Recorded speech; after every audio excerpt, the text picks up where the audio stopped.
Mid-morning on March 4th, 2004, the 10th of Muharram, in the holy city of Karbala, Iraq. The streets are packed. Millions of Shia pilgrims have flooded the city. For many, the arrival follows a 50-mile journey on foot from Baghdad. This mass gathering follows decades of strict prohibition under the Saddam Hussein regime. The crowd carries an intense emotional weight, a mix of ritualized mourning for an ancient prince and the celebration of their own newfound political freedom. This unprecedented, highly charged gathering created a massive and vulnerable target for forces intent on destabilizing the country. Over a span of 30 minutes, 9 coordinated explosions tear through the pilgrims. Car bombs, suicide attackers, and mortars strike in rapid succession.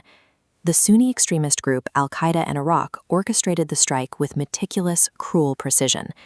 It became known as the Ashura Massacre, the first major flare of the Iraqi civil war. The shock of the slaughter echoed a question the Muslim world first asked 14 centuries ago. How had it come to this? The 2004 attack ignited a historical trauma that had been dormant but preserved for over a millennium. The attack struck on the 10th of Muharram in the Muslim calendar. This date, known as Ashura, carries the solemnity of Yom Kippur or Easter Sunday within the Shia faith. The location, Karbala, is inseparable from the timing of the strike. The city's name is a combination of 2 Arabic words. First, Karab, meaning destruction or devastation, and Bala, meaning tribulation or distress.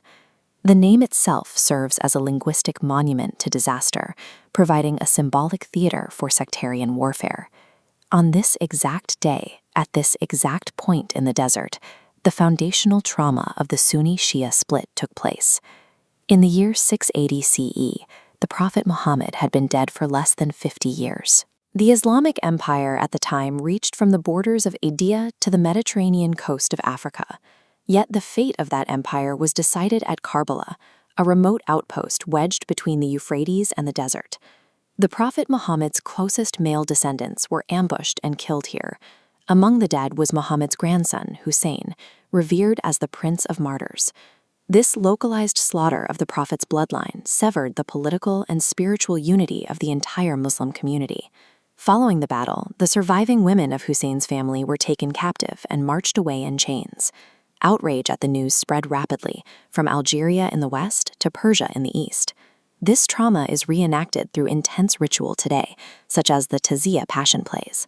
The early Muslim world responded with a sense of bitter shame, leading to a new title for Muhammad's lineage, the House of Sorrow. Hussein's death did not end his family's influence.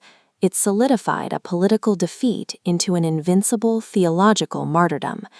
These events of 680 CE remain the absolute foundation story of the Sunni-Shia split. To Sunnis, it is a matter of distant history. To the Shia, it is a permanent, emotive force engraved on the heart.